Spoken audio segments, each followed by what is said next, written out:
हाँ तो बेटा इलेक्ट्रिकल प्रॉपर्टीज ऑफ सॉलिड से आगे आता है magnetic properties of solid. Magnetic properties of solid में हम चेक करेंगे कि सब्सटेंस मैग्नेट की तरह काम कर भी रहा है, नहीं कर रहा है, कितना कर रहा है, वो सब हम चेक करेंगे। अब ध्यान रखना है मैग्नेटिक प्रॉपर्टीज में जो कोई भी सब्सटेंस है, अगर सब्सटेंस की मैग्नेटिक प्रॉपर्टी चेक करनी है तो सब्सटेंस की मैग्नेटिक प्रॉपर्टीज मैग्नेटिक मूवमेंट से रिलेटेड होती हैं। कैसे रिलेटेड होती हैं? अगर मैंने कोई भी सब्सटेंस मैग्नेटिक फील्ड में रखा, मैग्नेटिक फील्ड में रखते ही अगर सब्सटेंस मैग्नेटिक मूवमेंट दिखाएगा तो ही वो मैग्नेट की तरह काम करेगा, अदरवाइज वो मैग्नेट की तरह काम नहीं करेगा। अब वो जो मैग्नेटिक मूवमेंट होता है वो दो तरह का होता है, टू टाइप्स का होता है। एक होता है स्पिन मैग्नेटिक मूवमेंट, दूसरा होता है ऑर्बिटल मैग्नेटिक मूवमेंट। क्लियर मेरी बात? स्पिन मैग्नेटिक मूवमेंट में जो है, इसमें जो इलेक्ट्रॉन्स है वो अपनी ही एक्सिस में स्पिन करते हैं इस तरह से, जैसे ये तो एक्सिस हो गई, और वो जो हमारे पास इलेक्ट्रॉन है वो अपनी ही एक्सिस पे इस तरह से रोटेट करता रहेगा कंटिन्यूअसली, जब उस सब्सटेंस को हम मैग्नेटिक फील्ड में रखेंगे। तो अगर वो जैसे सब्सटेंस हमने मैग्नेटिक फील्ड में रखा और उसके इलेक्ट्रॉन इस स्पिन मैग्नेटिक मूवमेंट को दिखा रहे हैं, ठीक है, स्पिन को दिखा रहे हैं या ऑर्बिटल को दिखाएं। वो ऑर्बिटल में क्या होगा, स्पिन में क्या होता है कि इलेक्ट्रॉन्स अपनी ही पोजीशन पर स्पिन करेगा कंटिन्यूअसली। जैसे लेटू होता है, लेटू अपनी मीन पोजीशन पर रोटेट करता रहता है, बिल्कुल वैसे ही इलेक्ट्रॉन भी अपनी पोजीशन पर इस तरह से रोटेट करता रहेगा। This is spin magnetic movement, means spinning of electrons with on its own axis when the substance is placed in the magnetic field, this is spin. अगर मैं ऑर्बिटल की बात करूं, ऑर्बिटल में जो इलेक्ट्रॉन्स की मूवमेंट है वो न्यूक्लियस के सराउंडिंग में इस तरह से रोटेट होगी ऑर्बिटल वे में, ये ऑर्बिटल मैग्नेटिक मूवमेंट। यहां तो अपनी ऑन एक्सिस पर स्पिन करना है इलेक्ट्रॉन्स, और यहां न्यूक्लियस के सराउंडिंग में रोटेट करेगा इलेक्ट्रॉन्स। जब सब्सटेंस को कहां रखेंगे, मैग्नेटिक फील्ड में। तो ध्यान रखना है अगर सब्सटेंस के अंदर मैग्नेटिक मूवमेंट है तो ही वो मैग्नेट की तरह काम करेगा। और वो मैग्नेटिक मूवमेंट कितने टाइप्स का होता है? टू टाइप्स का। One is spin magnetic movement and the second one is orbital magnetic movement. Spin magnetic movements means the spinning of electron on its own axis when the substance is placed in the magnetic field. The second one is orbital magnetic movement. In this case, the spinning of electrons around the nucleus. ये तो nucleus हो गया, इसके surrounding में electrons इस orbital वे में rotate करेगा, तो इसको हम नाम देंगे ऑर्बिटल मैग्नेटिक मूवमेंट। अगर सब्सटेंस इन दोनों में से किसी एक टाइप के मैग्नेटिक मूवमेंट को दिखाएगा तो कॉमन सी बात है वो मैग्नेट की तरह काम करेगा, अदरवाइज वो मैग्नेट की तरह काम नहीं करेगा। ठीक है, तो इस मैग्नेटिक प्रॉपर्टीज में हम सब्सटेंस के कुछ अलग अलग टाइप्स हैं, उनको मैं एक्सप्लेन करने जा रहा हूं। समझ में आ गया होगा बेटा कि सब्सटेंस में मैग्नेटिक मूवमेंट होना चाहिए। अगर मैग्नेटिक मूवमेंट नहीं है तो मैग्नेट की तरह काम नहीं करेगा। और मैग्नेटिक मूवमेंट हमने बता दिया कि मैग्नेटिक मूवमेंट कितने टाइप्स का होता है, टू टाइप्स का। ठीक है, इट में भी स्पिन और इट में भी ऑर्बिटल। तो देखिए अब मैग्नेटिक प्रॉपर्टीज से रिलेटेड, जैसे वहां हम इलेक्ट्रिकल प्रॉपर्टीज में पढ़ रहे थे, बेंट थ्योरी ने बताया था वहां कंडक्टर, सेमीकंडक्टर, इंसुलेटर, वैसे ही मैग्नेटिक प्रॉपर्टीज में भी हम कुछ प्रॉपर्टीज को पढ़ेंगे सब्सटेंस की, मैग्नेटिक प्रॉपर्टीज को। और हम देखिए आगे पढ़ेंगे मैग्नेटिक प्रॉपर्टीज के अकॉर्डिंग सब्सटेंस की जो क्लासिफिकेशन है वो हम पढ़ने जा रहे हैं आगे। पहला आता है इसमें फर्स्ट जो टाइप है इसका वो आता है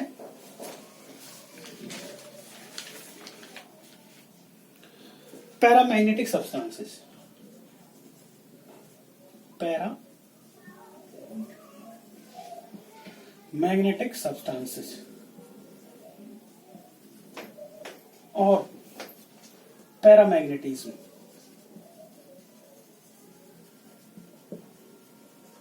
सेकंड, डाईमैग्नेटिक सब्सटेंसेस और डाईमैग्नेटिज्म। थर्ड,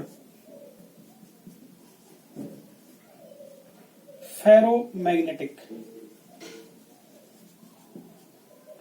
सब्सटेंसेज और फेरोमैग्नेटिज्म।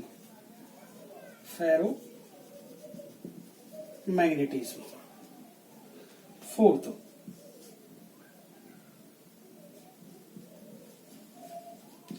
फेरी। ये फेरो था, ये फेरी है। फेरी मैग्नेटिक सब्सटेंसेज और फेरी, बहुत बार आया है ये पेपर में, मैग्नेटिज्म।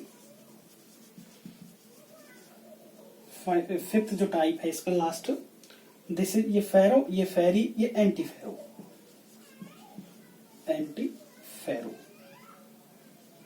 मैग्नेटिक सब्सटेंसेज और anti ferro magnetism.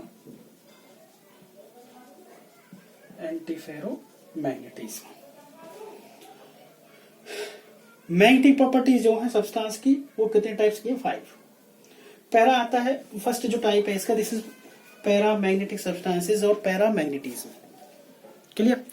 Paramagnetic substances ऐसे होते हैं, अगर हम पैरामैग्नेटिक टाइप के सब्सटेंस को हम मैग्नेटिक फील्ड में रखते हैं, मैग्नेटिक मूवमेंट तो देंगे ये, ठीक है, बट वो मैग्नेटिक मूवमेंट मिलेगी इनकी कम, बहुत ही कम मिलेगी। मींस ये कम मैग्नेट की तरह काम करेंगे, बहुत ही कम मैग्नेट की तरह काम करेंगे। कौन से सब्सटेंसेस? Paramagnetic substances. एक्सप्लेनेशन किस तरह से देंगे? The substances in which lower magnetic lines of force passed through itself when placed in the magnetic field are called paramagnetic substances, and the such phenomenon is known as paramagnetism. Clear? Para मतलब कम, कम magnet की तरह काम कर रहे हैं, और कम magnetic की तरह काम कब करेंगे? जब कम मैग्नेटिक मूवमेंट बनेगा। और कम मैग्नेटिक मूवमेंट कब बनेगा? जब सब्सटेंस में से मैग्नेटिक लाइंस ऑफ फोर्स कम पास होंगी, तो पैरा हो गया। कौन सा हो गया बेटा? Paramagnetism, paramagnetic substances. इसमें अगर हम एग्जांपल देखें, एग्जांपल है इसमें Cu2 positive, Fe3 positive, ETC। Example भी ध्यान रखना है। एक दूसरी बात और ध्यान रखनी है यहां पैरा के केस में, कि paramagnetic substance basically number of unpaired electrons पे भी डिपेंड होता है। अगर सब्सटेंस के लास्ट सबसेल में नंबर ऑफ अनपेयर्ड इलेक्ट्रॉन जितने ज्यादा होंगे, उनका पैरामैग्नेटिक करैक्टर उतना ही ज्यादा रहेगा। देखिए, ये कंडीशन भी आपको ध्यान रखनी है, ठीक है बेटा। Example Cu2 positive, Fe3 positive, काफी हमारे पास मेटल आयन है जो पैरामैग्नेटिक प्रॉपर्टी को शो करते हैं। सेकंड देखिए, डाईमैग्नेटिक सब्सटेंसेस और डाईमैग्नेटिज्म। ये तो क्लियर हो गया बेटा। सेकंड है डाईमैग्नेटिक सब्सटेंसेस और डाईमैग्नेटिज्म।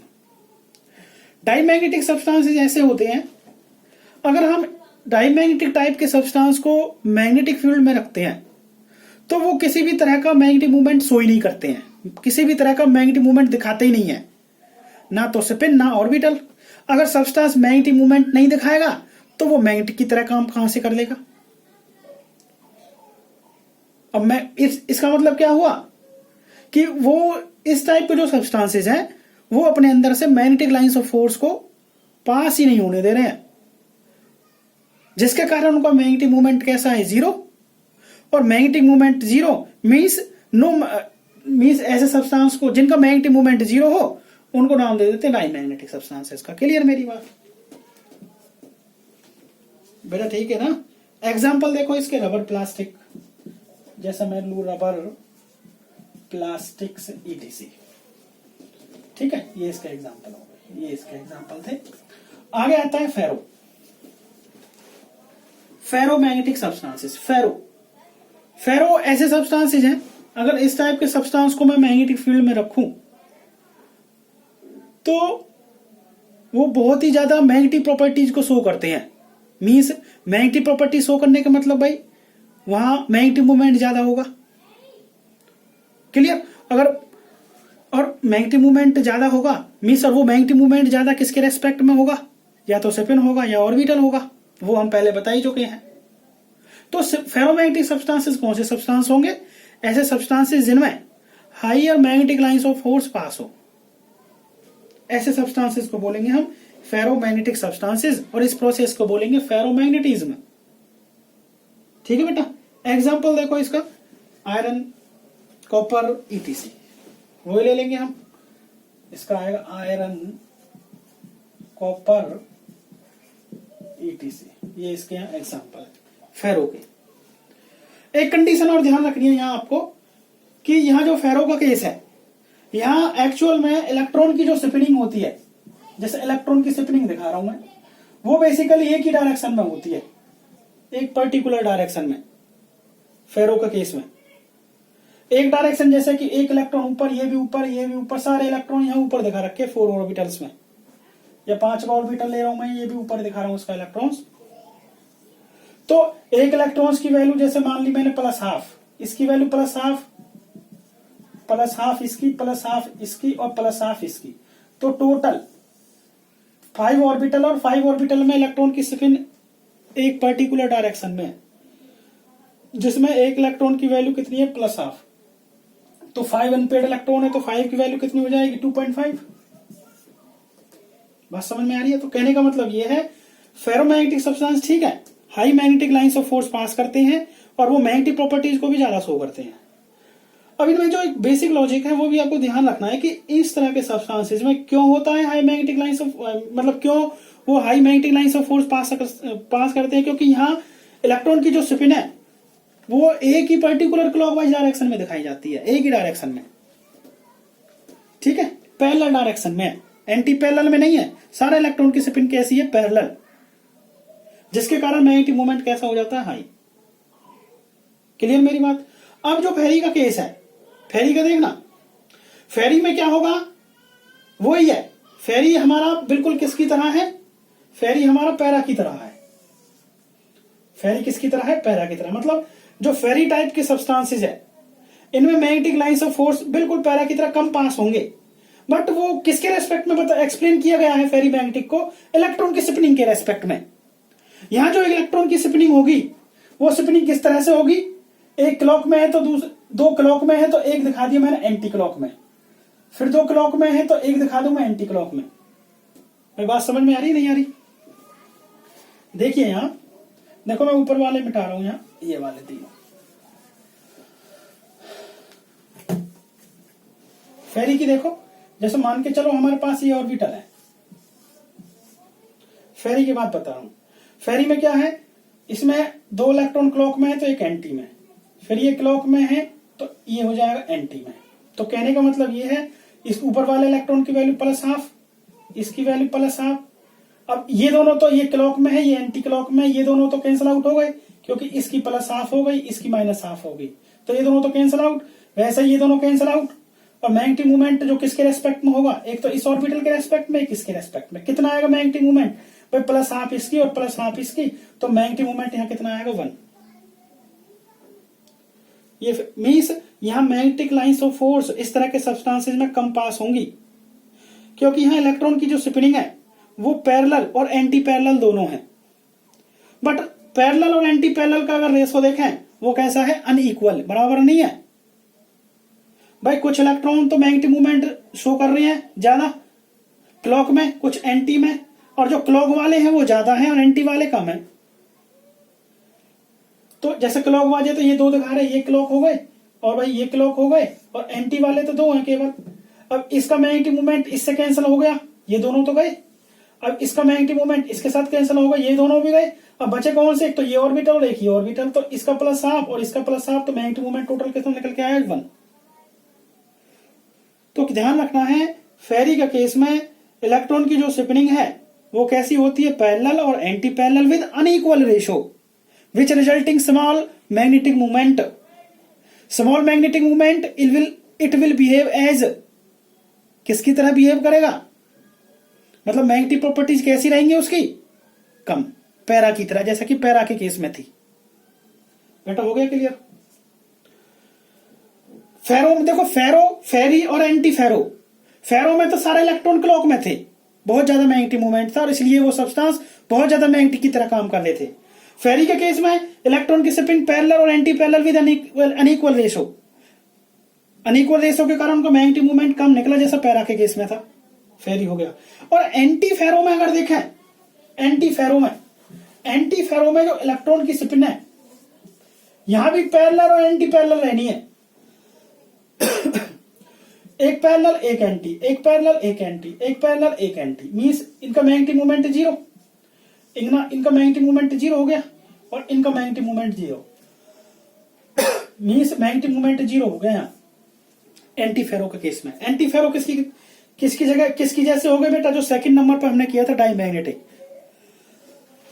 मतलब यहां भी अगर एंटी फेरो टाइप के सब्सटेंसेस को हम मैग्नेटिक फील्ड में रखते हैं तो ये मैग्नेटिक प्रॉपर्टी शो नहीं करेंगे। क्यों? क्योंकि यहाँ इलेक्ट्रॉन की स्पिन पैरेलल और एंटी पैरेलल है, वो भी इक्वल रेशो में, जिसके कारण मैग्नेटिक मूवमेंट भी डाईमैग्नेटिक की तरह कैसा हो जाता है? जीरो। और मैग्नेटिक मूवमेंट जीरो होने की वजह से मतलब मैग्नेटिक प्रॉपर्टी तो शो करेगा ही नहीं वो। बेटा क्लियर हो गया मेरी बात? तो ये हमारी कौन सी प्रॉपर्टीज थी? Magnetic properties. तो ध्यान रखना है, मैग्नेटिक प्रॉपर्टीज में पहला किया था मैंने पैरामैग्नेटिक। पैरामैग्नेटिक सब्सटेंसेस ऐसे थे जिसमें ऐसे सब्सटेंसेस को रखने पे, ऐसे सब्सटेंस को अगर मैग्नेटिक फील्ड में रखे तो मैग्नेटिक प्रॉपर्टी जो थी वो कम शो हो रही थी। मतलब वो मैग्नेटिक लाइंस ऑफ फोर्स को कम पास कर रहे थे। कम पास मतलब वहां मैग्नेटिक जो सब्सटेंसेस थे वो कम मैग्नेटिक की तरह काम कर रहे थे। दूसरा था हमारे पास डाईमैग्नेटिक। अगर उस तरह के सब्सटेंसेस को हम मैग्नेटिक फील्ड में रखते हैं तो वहां मैग्नेटिक मूवमेंट जीरो होता है, वो मैग्नेट की तरह काम करते ही नहीं है। तीसरा जो था वो था फेरोमैग्नेटिक। फेरोमैग्नेटिक सब्सटेंसेस को अगर मैग्नेटिक फील्ड में रखें तो वहां higher magnetic lines of force pass होती हैं सब्सटेंस के अंदर से। वो क्यों होती है? क्योंकि उस केस में इलेक्ट्रॉन की स्पिन एक पर्टिकुलर डायरेक्शन में होती है, ओनली पैरेलल में, और जिसके कारण मैग्नेटिक रिजल्टेंट मैग्नेटिक मूवमेंट वो कैसा आता है? हाई।